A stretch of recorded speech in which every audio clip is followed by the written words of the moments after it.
Welcome to the MAHA Media Hub. I'm Tony Lyons, president of MAHA Action. And just a few quick things that I want to say today. One of them is, Bobby Kennedy said this at the MAHA summit, but, question everything. Be curious, open your mind to new ideas. That's what MAHA stands for. Make it easier to be healthy. Make it affordable to be healthy. Those are really critical things. We have to make it affordable. So we have to fight entrenched, corrupt practices, incentivize doctors to do a better job, lower drug prices, increase access to care, lower insurance premiums, use telemedicine, use technology, use everything we can to make it affordable for people to be healthy. And then, of course, address root causes. So we have an incredible lineup today. We have Dr. Oz coming on later. We have Russell Brand. We have Dr. Berg, Gary Brecka, Geoffrey, Zakarian. And it's going to be a great lineup. And I hope you'll all stay till the end. And next up, we have Stephanie Carlton. And Stephanie is CMS Chief of Staff, Deputy Administrator. She's a healthcare leader with unique experience across all the dimensions of the U.S. healthcare economy. We're very, very happy to have her on here for the first time. So welcome, Stephanie. Thanks, Tony. It's great to be with you today. Great to see a lot of new faces and familiar faces. A fun part of my job is getting to work with Dr. Oz every single day as we are running Medicare, Medicaid, and the exchanges for the American people. One of the things we found first day on the job here was how much all of our payment systems are oriented towards sick care. And we are waking up every day thinking about how can we orient those towards keeping people healthy. As an example, we figure out how we're going to measure quality in Medicare and Medicaid and the exchanges. And most of that is focused on once you make it to the doctor, how well is that doctor keeping your hemoglobin A1C controlled? It is not about helping you take better charge of your health care and focus on some of these foundational things like physical activity, walking every day, getting good nutrition without ultra-processed foods. And so we're waking up every day thinking about ways that we can reorient the payment system for literally half of Americans towards that. Some things we are doing are around changing the way we pay physicians. So it's not quite so focused on specialists, and it's more focused on primary care doctors, giving them time to really work with patients on some of those lifestyle changes that make an outsized impact on Americans' healthcare. We're also looking at some of the incentives we pay for dialysis as an example. And the way we pay is kind of condensed to 2 or 3 choices for Americans. And until they get sick and actually need to be on dialysis, we want to change that. So the incentives are not just about waiting till you need dialysis, but helping some of those upstream lifestyle changes that will prevent the need for you to ever be on dialysis. So those are the kinds of questions that we are asking every day here.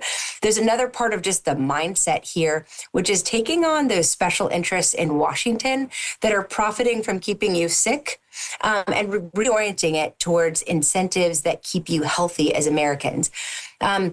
Another example, this is something Dr. Oz took on a couple weeks ago that we announced, was around how we pay for the little tiny bandages. If you need a skin graft, as an example, we saw the fraud in that go from $1 billion to well over $20 billion a year. This is a good example of people profiting from you being sick because of the way that Washington paid those providers, as one example. Another good example of something we've been literally working on today at CMS is the Rural Health Transformation Fund. MAHA was a major component of that. There's literally a Make Rural America Healthy Again. And as we started working with the states on this, we started to see a lot of states say they want to get waivers in their food stamp programs so that they're getting out some of the junk food that American taxpayers subsidize every day. And we're seeing more and more states do that. So exciting day to be at CMS and working with Dr. Oz. Tony, I'll pass it back to you. Yeah, thanks so much. So next up, we have Dr. Eric Berg. He's been on this show many, many times, and is a big, really been a huge help to the MAHA movement. And he's got 36 million subscribers on all platforms. He's known as the Knowledge Doc. He's revolutionized the way we all think about healthy eating, and is really working hard to help break fix the broken food pyramid and empower people to take control of their health, which means helping people make being healthy affordable. That's the key thing. We have to make it possible for people to be healthy. Great to have you on, Eric. Thank you so much. I really appreciate it, Tony. I wanted to, usually I talk about food and things, but I wanted to talk, one of the MAHA agenda things that we're working on is to make sure that we have safe and effective therapies and treatments and drugs, right? When we're doing research on all that. I want to share, today we're going to talk, both myself and Sayer are going to talk about the treatment that's literally still in existence. You're going to be kind of shocked about this treatment. You probably thought it was banned years ago with lobotomy, but it's not. It's still going on. I'm talking about shock therapy, ECT, they call it. So I want to share some data with you because this is something that really needs to be banned, because the ECT has never undergone any legally required FDA approval process. ECT was grandfathered in 1976. And if any of you are curious about what I'm talking about ECT, I'm talking about putting high voltage into your brain to deal with certain types of ailments. So they're still doing it. So this was like in 1976, it was considered a high-risk class 3 device. But it's never been FDA approved. They grandfathered it. They cleared it without requiring any adequate or well-controlled clinical investigations, because Congress mandates anything for high-risk devices like class 3 that you have to go through clinical trials. Well, in 1979, the FDA ordered manufacturers to submit this approval data, and they gave them until 1982. They never did. The FDA never enforced the law. And in 1995, the FDA again instructing manufacturers to submit all the safety and efficacy data by 1997. Again, they refused.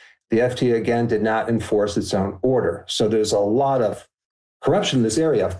The other thing is no modern long-term placebo-controlled trials exist even after 80 years of use. I mean, that's just shocking. You also have industry and federal researchers discouraging clinical trials because of cost. So this blew me away as well. Conducting clinical trials for ECT might be too expensive for manufacturers. This is by an FDA official saying this. And this is some years ago. Thank goodness the FDA has changed right now. The co-owner of one of the companies that makes one of the units, Somatics, echoed that it couldn't afford necessary research. So here we have the only high-risk brain electrical device where industry openly admits that it won't do safety trials because they don't want to pay for them. Incredible. ECT was then downgraded to a lower risk class 2 device. Okay. Interesting. This puts the brain electrical seizure device into the same risk class as contact lenses and condoms. And I'm not making this up. So no long-term safety or efficacy studies. Over 55% of the patients experience permanent memory loss. 84% require ongoing maintenance ECT. Incredible. There's human rights issues. The United Nations Committee Against Torture has forced ECT. It constitutes torture under the Conventional Against Torture. In 33 jurisdictions, patients can be subject to ECT involuntarily. So this is just over the top. When I heard this, I'm like, we have to do something about it. Veterans, over $70 million a year are spent on ECT, or actually between 2010 and 2019. Incredible.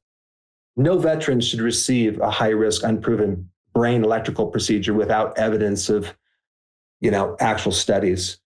So basically, the message is this shock therapy is not safe and effective. It needs to be banned. And there's a petition that we'll send out that we would really appreciate you signing to, if you agree with it being banned, you should sign it, and we'll send that out to an email.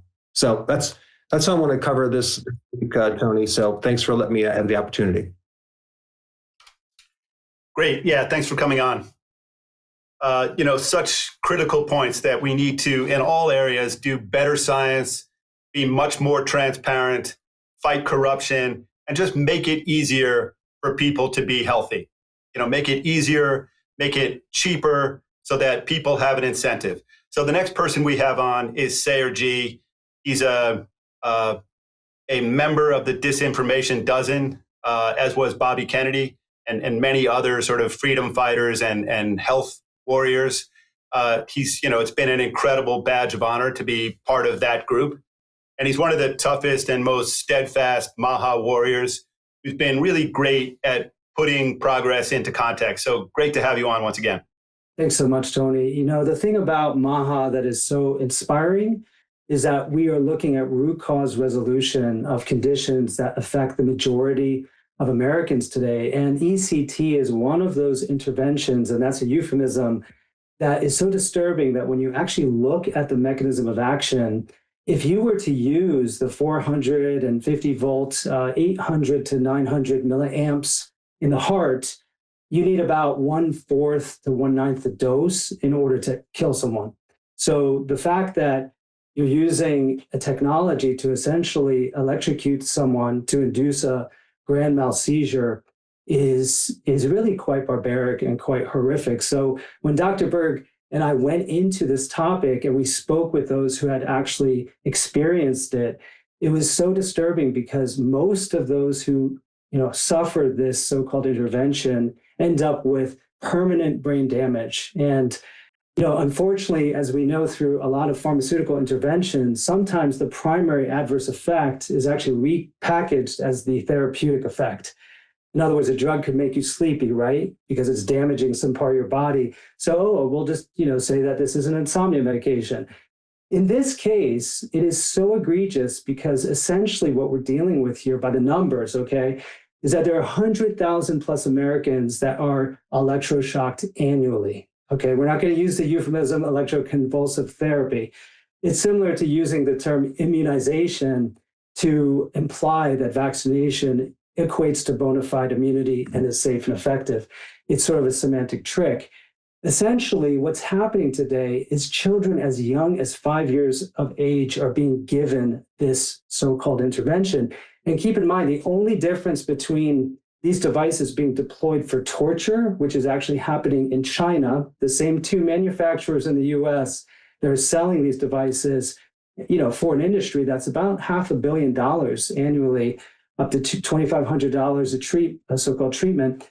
They're also selling those exact devices to China for torture.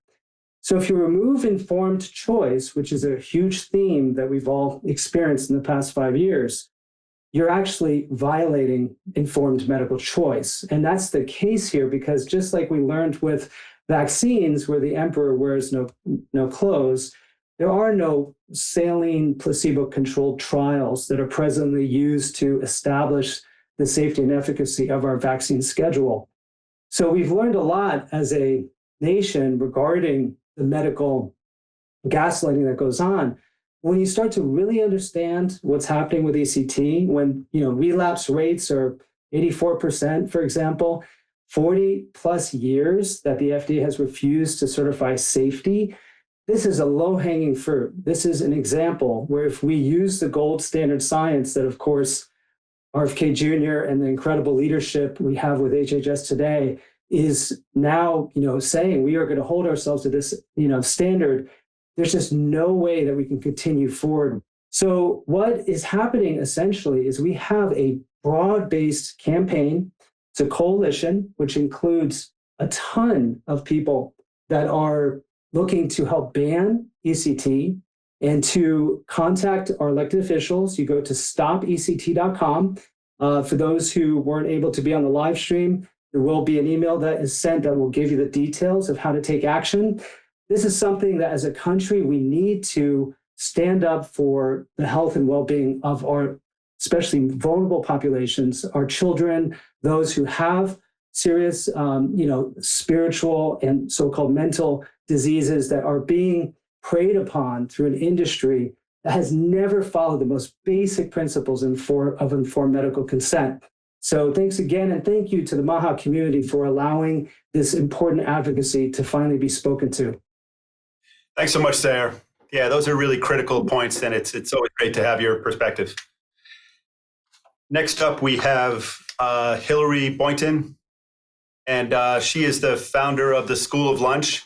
She spent the last decade on the front lines of, making sure we have good food in schools, feeding children, K to 12, 10 months a year, and training people to really make this change and to get lunch training in every school in the country. We can do a much better job, and we hope that the work that she's doing is going to help that. So thanks so much for coming on. Thank you so much for having me. It's a privilege to be here, and I'm so grateful for the opportunity to share our mission and our model. I'm Hilary Boynton. I'm a mother of 5. I'm the co-author of the Heal Your Gut cookbook and the founder of School of Lunch, where 10 months out of the year, like Tony said, we're feeding kids K through 12, the most nutrient-dense foods that we can find in our local food system and beyond. So what I mean by nutrient-dense foods are things like local, seasonal, organic fruits and vegetables, healthy saturated fats, lard, tallow, butter, ghee, meat stocks, bone broths, fermented foods, organ meats, slow roasted meats, full fat dairy, 100% whole grain sourdough bread, really the best of what we can find and what we can give these kids to nourish them on a daily basis. The other 2 months of the year, we are doing our School of Lunch training academies, where we'll train anyone and everybody who wants to learn how to live and thrive free of disease. So we're training from school chefs to administrators to parents, kids, thought leaders, change makers, registered dietitians, really anybody who wants this information. We'll give them our values and our systems and send them back into their communities to be the ripple. So whether they want to step into the work of changing school lunches, hospitals, churches, somewhere else in their communities, or simply take control of their family's health or their own health and be a model for a healthier path forward. That's our goal. Why this work matters. Obviously, all of us know that we're facing a chronic disease epidemic in our children, and most of our population is metabolically unhealthy. With school lunch, I believe, honestly, school lunch is the gateway to a healthier future for all of us. We're feeding 30 million school lunch meals every single day. So that is a massive opportunity to set kids up with a foundation of health and change the trajectory of their health. And why this matters, why this works. I know this works because, like Tony said, I've been on the front lines for 10 years. I'm literally the one who's down on my knees, looking these kids in the eyes, high-fiving them, encouraging them to try new things, hugging them, loving them, telling them the why we're feeding them these nutrient-dense foods to build their brains and build their bodies. And gifting them this feeling of what it feels like to feel good, right? Like most kids don't know what it feels like to feel good. And most adults don't know what it feels like to feel good. So when you have these kids and they're tuned in and tapped in and turned on and steady and satiated and focused and basically high on life from the foods you're feeding them, it's this really beautiful thing to witness. And it's this beautiful bottom-up approach where these kids are taking this information back into their homes and talking to their parents about their school lunch and saying, Mom, Dad, can you make bone broth and fermented foods and sourdough bread like Miss Hilary and the school chefs? And then we're bringing the parents into the school for Parents at Lunch once a month, and bringing in farmers and food purveyors that we support and connecting parents to their local food system, and giving them an opportunity to sit down and experience what their kids are experiencing on a daily basis, and they feel good. And then all of a sudden you have this united front at home and at school. The kids are getting a unified message. So we're working very hard. We know our model works, and we're working very hard with a small private school in Los Angeles, California, and we're taking our model and implementing it into a public school with a pilot program in Florida. where we believe that we can take our menus and implement it and show that this way of feeding kids is reversing and preventing chronic illness. We trained their food service director 2 years ago, and then this past summer we raised money to train 10 of their staff, including the head of school, assistant head of school, food service director, food manager, chefs, bakers, the gardener, the dishwasher, jack of all trades, and even the cashier. All of them have the value system. And so again, they're this united front to go back into the school and hold space for these kids. We worked very closely with Nina Teicholz. Her recommendations for the new dietary guidelines are very aligned. Our menus are very aligned with her recommendations. So she would run a clinical trial alongside of our pilot program to show again that this is the way forward for our children to have a healthy future and to reverse and prevent chronic disease. So we're super, super excited. I'm very, very grateful to be here and to have MAHA amplify our message and to help with the systems and scaling this. Obviously, you know, it's a big undertaking with so many children across the country and so many school lunch programs and so many just reheat kitchens. We need scratch cooking kitchens and whatnot. So looking for the support of the whole MAHA community to just amplify this message and to know that to spread the message that there is a better path forward. I think a lot of people don't know that there is another way and we're not stuck. So anyway, so thank you. I'm here to be of service in any way I can, and excited to be a part of it all. Great. Thanks so much for giving this critical message to all the people viewing this, that, nothing could be more important to making it easy and inexpensive for children to get access to healthy food, to live a healthy life. So it's really critical. Next up, we have Dr. Oz. He is the administrator of CMS. And he is in charge of coverage for 160 million people in this country with a budget of over $1 trillion. So, working just incredibly hard to shift the focus from treatment to prevention and from drugs to nutrition, but most importantly, to reduce the cost of being healthy, to reduce the cost of drugs so that people can afford to be healthy. So, cut down the cost of everything so that people can be healthy. Thanks so much, Dr. Oz. Hey, Tony, thanks for the leadership you've given to this movement. And I do want to speak about the movement for a second. I think a lot of us believe there's an element to MAHA about going back to the roots of what's allowed humans to be healthy for so many millennia, right? When humans came out of Africa 70,000 years ago, there were realities of the environment around us that tended to feed into the biology, the mammalian biology of the human species. And it allowed us to be able to adapt to different environments. I always joke with my kids that the reason their father, I have so much hair, is because people who grew up in areas where there's a lot of malaria have a lot of hair on their bodies because mosquitoes hate hair. Plus, we can feel the mosquitoes earlier, and malaria is the number one killer of all time of humanity. So there is a benefit of the way I look because of where I grew up, and others have obviously to, almost trite to mention the differences that we can all observe externally, and there are ones on the inside as well. But when you rapidly change the dynamic of the external world's impact on your biology, you can't change that overnight. It is true that epigenetics are powerful. We have lots of evidence that if you feed a mother the certain things, it'll affect her child, and that child will pass on those epigenetic changes to its child. That's, we have this evidence, by the way, from the Second World War when there was a famine in parts of Europe because of Nazi invasions. And when those mothers bore children, those children had hypertension, and their children had hypertension because they ended up developing a thrifty genotype because of the stress they were feeling. So all I'm going to say, there's an important part of that dynamic of the MAHA movement. But there's also the issue of affordability.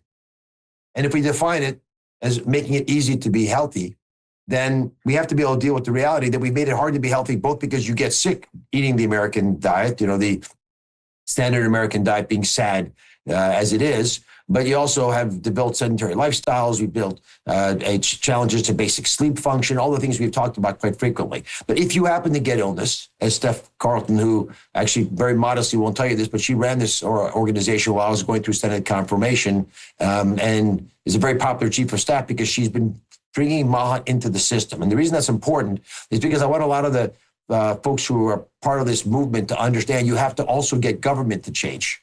And government's a big ship. and it moves slowly. But once it starts changing, it can actually go quite nicely in the right direction. It moves a lot of heft with it because it is got a lot of tonnage in government. So you have to be able to work within government in the areas that it can help. And, it can't help in everything, but it can help in some areas, arguably better than anyone else can. And particularly in the issue of payment for medical services, we're the biggest payer. As Tony outlined, we're paying about $1.8 trillion a year. We cover 160 million Americans. So if we can do some of the things that Steph spoke about, getting some of the payment models aligned, so you can get things supported financially so they become the norm rather than having to climb uphill all the time, it improves the system. I'll give you one concrete example that you might not have thought about in the context of MAHA, but last week we put our rule out because we have to make rules about how physicians get paid. And in that rule, we decided that people like me who are heart surgeons maybe shouldn't get paid quite as much because our practice had gotten a lot more efficient. I have better help. I have machines and devices that can work especially impactfully to allow me to do my operations. And so maybe I should get paid 2.5% less and do that to all the specialists and then take that money and give it to the primary care doctors because we don't have enough of them. And when you graduate from medical school, and my son just did that last year, I don't know if he had any kids in his medical school class who were becoming general practitioners. I didn't know any. They all want to be specialists. And that's because they can get paid enough to pay their debts back. And if we can affect the salaries of general practitioners, you'll have more of them. And the best part about this is when you're with more practitioners, you'll have more access to care. So if you happen to have a weight problem, then someone's there to be able to give you medical support to lose the weight, or even if it's just coaching you through the process or giving you advice or a pat in the back, addressing a problem you have, like you have knee pain, you can't exercise, you're putting weight on. They can address the knee pain. All that becomes part of the holistic approach to wellness. And for Secretary Kennedy, it's mission critical that the movement identifies him as the captain of the ship on these issues. Because if we only grade what MAHA does based on food, and Brooke Rollins is very supportive, she's involved and is a big ally, but we can't just put it on one issue. We need to broaden the arena and allow additional ways that the Secretary in particular helps his mission achieve its goals to be heard widely. So with that, Tony, thanks for having me on. Enjoy the rest of the great speakers on this the program. Yeah, thanks so much for coming on and making those great points. That if people can't afford to be healthy, they're not going to be healthy. That's a critical point. Speaker after speaker saying it, but it really is a critical part of all this. Our next speaker needs little preface. He is Geoffrey Zakarian. He's a superstar chef, beloved Iron Chef, best-selling author, and one of the Food Network's most trusted faces. Today, he brings his signature wellness-driven cuisine to Tampa General Hospital as its culinary chief. Please welcome Geoffrey Zakarian. Hi, thank you, everybody. And excuse me, I'm using my wife's computer, so that's why the crayon says Margaret. I didn't dare change it because I probably couldn't change it back. But thank you, everybody, and thank you, Dr. Oz, for inviting me on this incredible call. As you said, I'm a chef, and I'm 2.5 years ago, I started on my own a drive to change the food at Tampa General Hospital, which is a $4 billion non-for-profit private enterprise. And I live in Tampa. And John Couros, the CEO, said, give me a proposal. So I tentatively named the proposal Farm to Gurney, and it stuck. So what I've done is I've changed 100% of the food, and we launched 2 weeks ago. Changed 100% of the food there to be restorative, all original food, no seed oils, no high fructose sugar, no maltodextrin, no hormones in any of the food, all grass-fed, grain-fed, organic eggs, everything. So now that hospital is serving 100% of the food that I serve in my restaurants and I serve to my family. It's been a crazy ride for them. Tampa General is an amazing place. It's a 700-room hospital, and they're the largest teaching hospital in Florida. And really what's profoundly different is the excitement that I've gotten, not from the patients, and obviously you don't want to go there, and if you have to, you'll get good food now, but from the staff. Now I have nurses, practitioners, nutritionists actually being able to practice nutrition properly. So we've really changed the paradigm. And what I've done is very similar to what Hilary's trying to do is I put a firewall at the back door of Tampa General Hospital, and nothing can get into that hospital refrigerator unless I approve it, and a whole list of raft of things that have to meet the criteria. So at worst case, if they mess up a recipe of mine, it'll be nutritious, single origin, no maltodextro, no MSG, and everything is no seed oil. So we use ghee, we use which is clarified butter, we use avocado oil, algae oil, extra virgin olive oil, and that's all we do in cooking. So it's really been an incredible journey. Dr. Oz heard about this and he asked me to quickly, rapidly expand it throughout the country, and I didn't know how to do that. So he pointed me in the direction of JACO, which is the Joint Commission led by Jonathan Perlin. And so I met with Dr. Perlin a couple of times, and we're now coming up with a criteria called CHEF, Certified Healthy Eating Food, that is going to be hopefully one of the criteria when you get certified as a doctor and as a hospital in one of the 6,000 hospitals in the United States. You will get the certification. If you want chef, it's another level to show that you're actually providing a firewall of all the food in this facility, and all the cooking in this facility is done with the following ingredients. It's been very successful, and I hope we can roll it out to 6,000 or more hospitals in the United States and throughout the world. So this is the first one that we've done it, and I'm very excited about the future. In addition to that, quickly going to just finish up by mirroring what Hilary said. I'm forming something called a Chef Senate, which is all the chefs in the country. I'm going to anoint 2 chefs per state with a commission and a nutritionist and a doctor for that state. And those 2 chefs are going to curate and make all the food for all K through 12 in the entire country. And so each of these 2 chefs are going to be responsible for their state, and everything is going to flow through them. And so again, the firewall is the inventory. The firewall is what comes into the school. And so we're not going to allow that. The goal is to not allow that to happen ever again, where what you're eating in school is very much like the Japanese model with this 1% obesity in kids, because they cook for the kids K through 12 at least 1 meal a day. And with that, I want to thank everybody for allowing me on this call. I'm very excited about the future, and thank you very much. Yeah, thanks so much for coming on. So, let's just recap. Better food in schools, better food in hospitals, cheaper drugs, better science that gets to the root causes, maximum dialogue and debate. So, there couldn't have been a better example of real dialogue between people who have very different points of view than at the MAHA summit that was brainstormed by Finn Kennedy and Alex Hardy. Was just a great gathering of people with all kinds of different perspectives. So take a look at this clip. Sometimes there's this attack where people say, well, this or that conclusion is not supported by the science, or this or that conclusion is a conspiracy theory. And science, as practiced in its best form, is that if you disagree with it, then you ought to criticize it, and you ought to argue it against it, but you can't shut down the debate. And that really is, if you look at all of the big public health debates that we've had in this country over the last 20 or 30 years, it doesn't bother me that they disagreed with something that I believed or disagreed with something you believed or any of you. It's that they tried to silence the people who were saying things that were outside the Overton window. And as we found out the hard way over the last few years, it was very often the people who were outside the Overton window who were actually right, and all the experts were wrong. Yeah, it was a really, really great gathering. So next up, we have one of the people who was featured in that gathering, in that MAHA summit, and that is Gary Brecka. He's known as the ultimate human. He's earned this title through his dedication to sharing real science, health principles. He's visited, and I've said this now many times, but he's visited 18 countries in 14 days, traveling around the world with 200 million views each month now, helping people to optimize their well-being, their potential, their longevity. He's a real champion of MAHA principles, fighting for real accountability from the corruption of big pharma, big food, big ag, and, making sure that these companies become responsible for the toxins that they put into our bodies through food, through drugs, through vaccines, through pesticides. So he's a real champion. Welcome, Gary Brecka.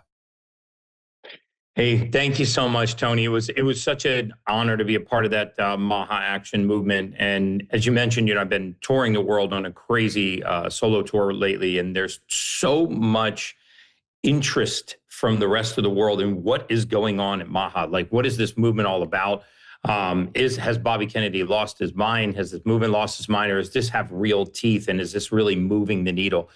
And, I've done a lot of stage talks, podcasts, lectures, interviews, and I got asked a really interesting question the other day when I was on the stage. I had to really pause and think about it. And one of the audience members said, if you were to put the top 50 anti-aging, longevity, biooptimization experts, whatever you want to call them, the MDs, the PhDs, the people that are really moving the needle in a room, and you were to ask them to agree on just one theory of aging, just a single theory of aging, what would that be?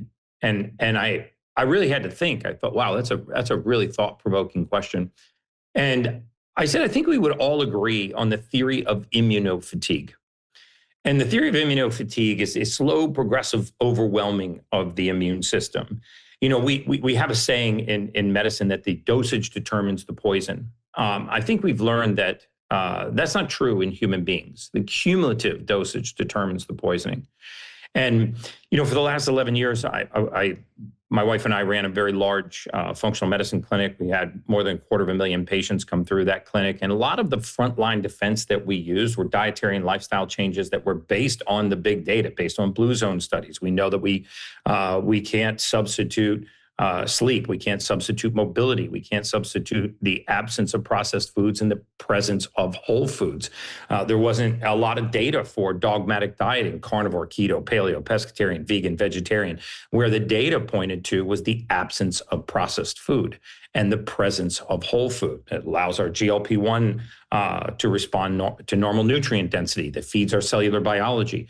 About 10 years ago, our clinical team began using on a regular basis folinic acid as a frontline defense for cerebral folate deficiency. And we saw dramatic improvements in neurodevelopmental delays, autistic features, seizure activity, and tons of our patients experienced these dramatic improvements in their lives. So I described the MAHA movement to the rest of the world as kind of a back to the basics movement.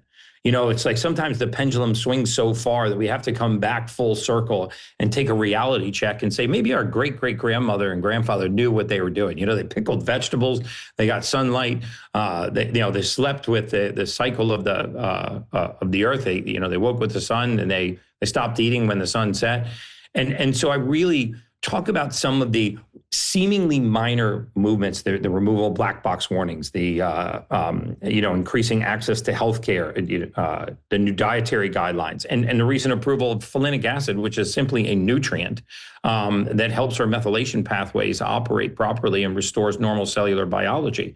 It's the longevity is not found in these crazy modalities. I'm a huge fan of red light, hyperbaric chambers, pulse electromagnetic field. But the truth is, longevity is found in getting back to what God gave us and further away from what man makes us.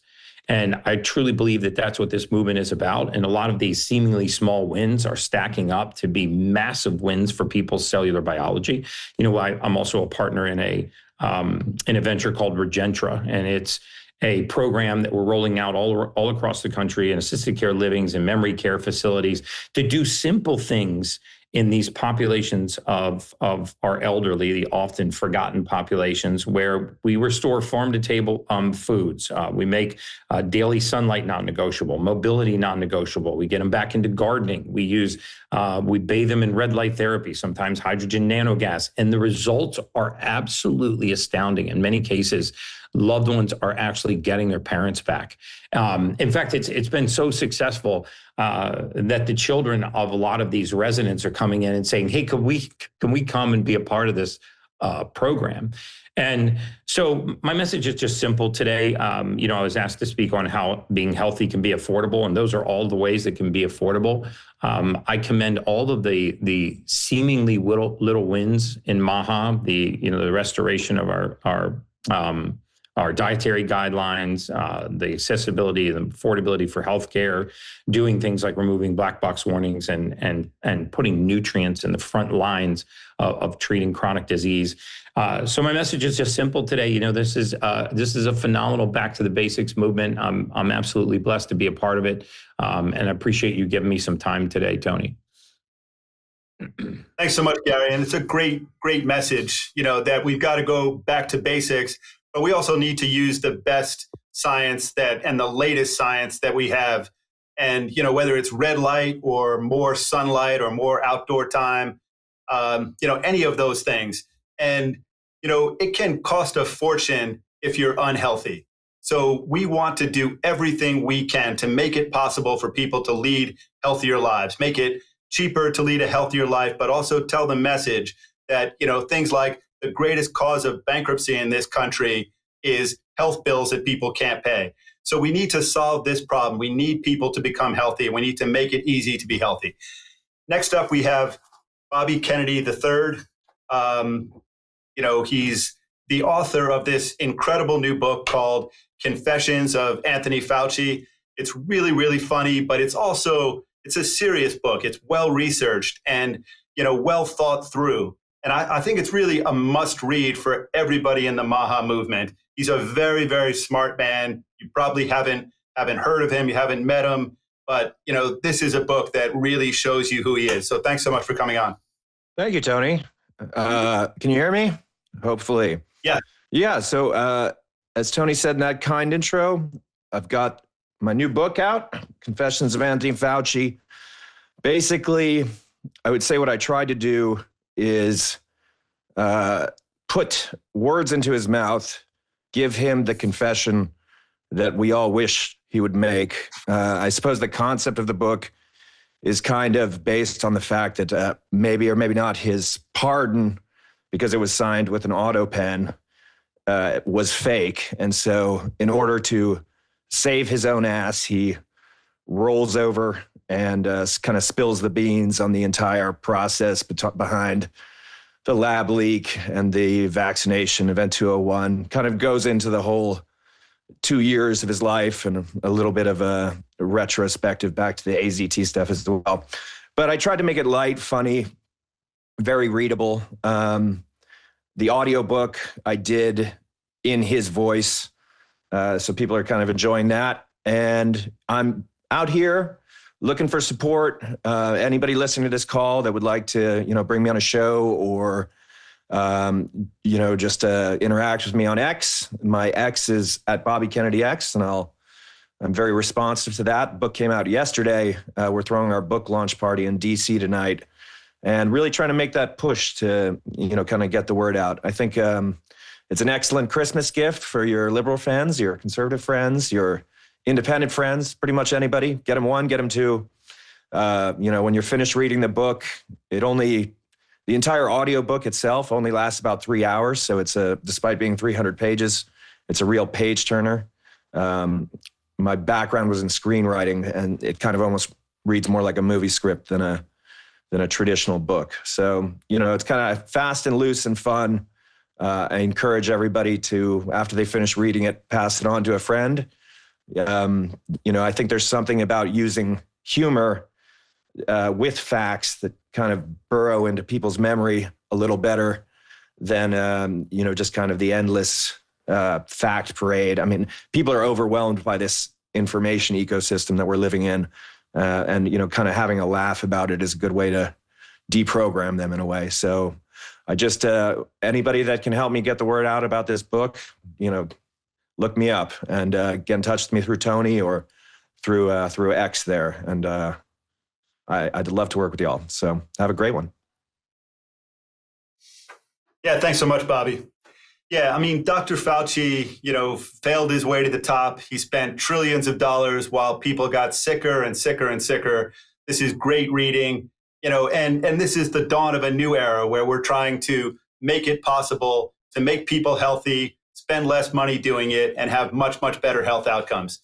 The next person up is Kelly Ryerson. I'm a big fan of Kelly's. She's a passionate activist working with policymakers to address critical public health questions that are connected to pesticide, all the harms that can be caused by pesticides. She's working to prevent liability shields, which are really, ways to incentivize bad actors. And that's what we want to stop. We want to incentivize people to deliver better care, better products, things that are safer, things that don't harm the American public.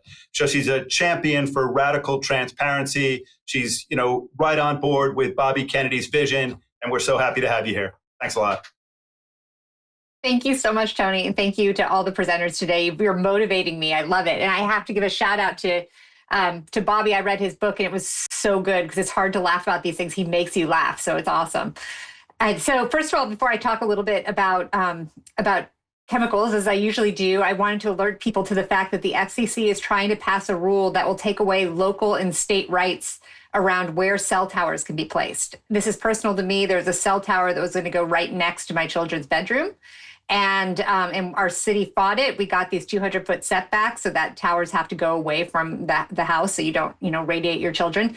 And now the FCC is pushing back and trying to do a federal preemption where they're going to get to decide where and when these towers go in. So there is a petition to sign. It's actually in my bio on my Instagram, Glyphosate Girl, if you wanted to check that out.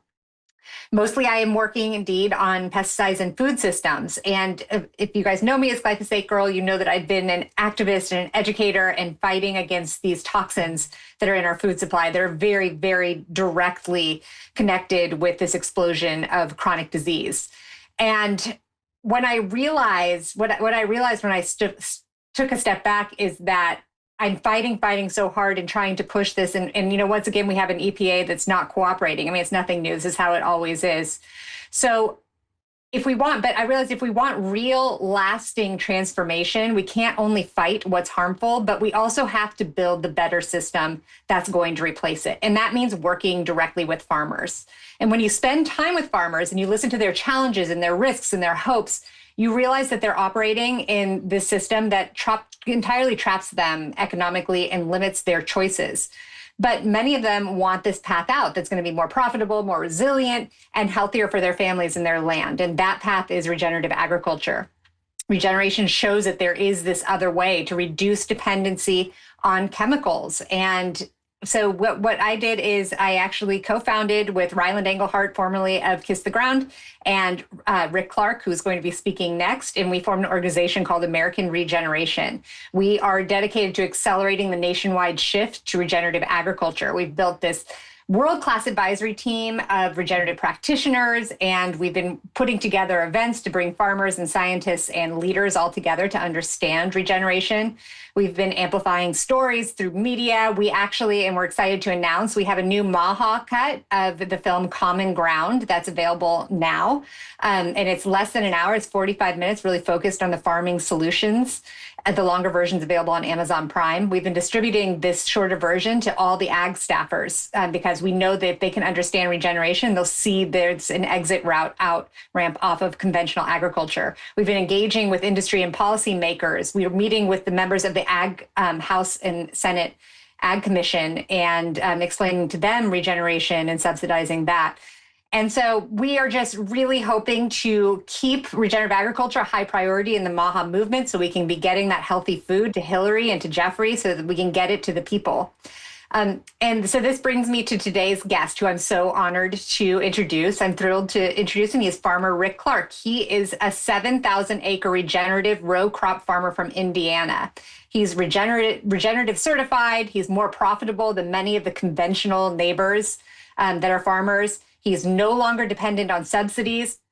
And he's a living example of what successful large-scale regeneration looks like. He's also featured in our documentary Common Ground, which I highly recommend you checking out. I mentioned that shorter version, the longer version on Amazon Prime.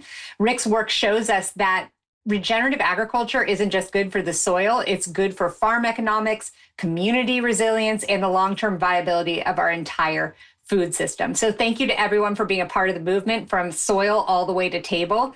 And with that, I am honored to introduce Rick Clark. Wow. Thank you, Kelly. I appreciate that. Man, what a group of superstars here. I am absolutely honored to be part of this today. Thank you so much. I want to start with a statistic that should just set everybody back in their chair. Do you realize that currently we're losing 63 farms every single day in the United States? That is atrocious, and we need to figure out how to stop that. So thank you for giving us the chance to speak for a few minutes here today on this. This is an extremely important topic. I'm thrilled that you have a farmer on this today, and I hope you have farmers from here forward. we have been on this regenerative journey now for about 17 years. I didn't know it was called regenerative when we started, but what it all boils down to, it's all about building soil health and building human health. We're not only trying to build human health from creating higher density food that all the wonderful chefs can use, but we're also talking about human health of protecting the farmer from the caustic pesticides that they have been told that they have to use to be able to farm. I mean, some of these labels have a skull and crossbones on them, and folks, that's death. And we are expected to work in those conditions. And I said, no, we're not doing this anymore. And we have gone down a road of organic. We're certified organic in all of our acres. We're certified Regenerative. We deeply care about everything we do. Are we going to break the yield contest? No, not even close. But folks, this isn't about yield. And unfortunately, a farmer's success is always geared around how much did you yield? That's the only way they seem to want to look at success. That's the wrong way to look at success. We need to start looking at success as, are you becoming profitable? Is that acre that you're on, is it profitable? Can you increase profitability? Can you reduce inputs? We now as a farm, we are heading into year 12 of no synthetic inputs, no fertilizers, no chemicals, no pesticides, no herbicides, none of those things that are killing not only the microbes in the soil, but killing bees and also killing humans around us. We've eliminated all that stuff. So we have to understand that there are other ways to farm. So we have to continue to let the farmer talk and say, look, we can do this. This isn't just a pipe dream. And there were a couple things I've heard that really struck with me. I want to go to these right now.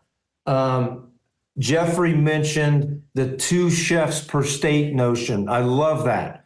I have the same notion for regionalizing the United States, creating regions, and you have an ambassador leader for each region that will implement and train the principles of soil health to adjust for the context of where that farm is located in the United States. You're going to farm entirely different in New Mexico than you're going to farm in Iowa. We have to understand that, and we have to have leaders in those regions that know how to teach those rules and systems in that context. And Dr. Oz mentioned epigenetics. And we have been on a crusade of epigenetics for 5 years now. We have now we now have our own soybean line that we legally use through epigenetics to obtain. So we don't buy any more seed from any of the big companies. We can legally do this through epigenetics, and we are finding that these the genetics that want to work within your context rise to the top, and they express themselves, and those are the ones you're going to continue to use. Now, I would like to close this out with some calls of action. We need to look at teaching the teachers, and a good way to do this is through a company called Regenerative. They are already a USDA-based solution. They are approved. They've got feet on the ground, and they are training and teaching the farmers how to implement these regenerative practices. We need to elevate the regenerative voices. Just like you're letting me talk today, we need to continue to let more of these voices come to this platform and make the world know that we can change the way we're farming and we can be profitable. It's not just smoke and mirrors. This is real. Thank you so much for allowing me to come and speak to this beautiful movement. Thank you.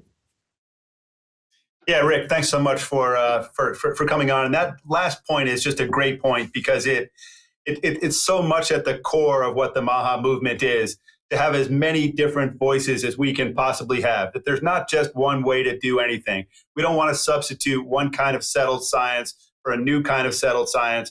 We want every perspective, and there are better ways to do things, and there are safer ways to do things, and there are ways to have vegetables and fruits and all kinds of foods in this country that don't have harmful, dangerous pesticides on them. So we need to find those things, and that's a big part of what this movement is really all about.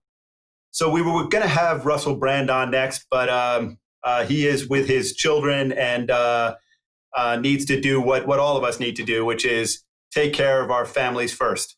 So, and we're so grateful for all the times that he has come on, and and the fact that he's been such a good man, such a MAHA man, and he's really helped this movement and has used his platform of 22 million people to spread the MAHA message that we can have healthier people in this country. We can make it more affordable to have healthy people. So we're very grateful to him. And before we close out, there's just a couple of calls to action. First of all, just thanks so much for joining us. Thanks for coming on. We are going to try hard to make this shorter. So we're going to try to make it 45 minutes, get it on a lot of platforms so we can get just a broader and broader distribution. So we'd like you all to really stay informed with what's going on. And the first thing that we'd like you to do is go to our website, mahaaction.com, and watch the MAHA Summit. And then also go to YouTube. That's probably the easiest place to watch it. Watch the whole thing. We had just such incredible people on. It's a 9-hour panel, system of 8 or 9 panels, but so many important voices, so many people disagreeing with each other, and such a tribute to real science, because that's what science is. People getting on, disagreeing with each other, getting their ideas out there so we can have better outcomes, better health outcomes for everybody in this country. The other couple of things that we'd like you to do is read the MAHA report. Read it every week, every day. We have great stories coming out. We're going to get better and better people. And, that's something, it's a way to really follow us closely every day. And then, keep posting, keep commenting, keep sharing. Join into this conversation, the MAHA conversation. Everybody in America wants their children to be healthier. And, so take part in that movement, spread the word, and, come on every week to this show. And we will have a show next week. It's going to be shorter, next Wednesday, 4 p.m. Have a great week. Look forward to seeing you all next week. America's children are sick, and moms have been betrayed. The time for empty promises, long past. Now is a time for action. MAHA is the most powerful force of collective action in generations. The grassroots power of moms and activists has created an army of health warriors with more reach than all mainstream media combined. Together, we can end the chronic disease epidemic. MAHA's influence is reaching millions. It's reaching Congress. And that energy, these chain reactions, are working. How about Operation Stork Speed? Dozens of food companies removing toxic ingredients. I plan to lead by example. MAHA is now. We're talking about how to change the culture. The American people want America healthy again. It is a renaissance moment in health in America. For health, freedom, and the truth. Join us at MAHA Action.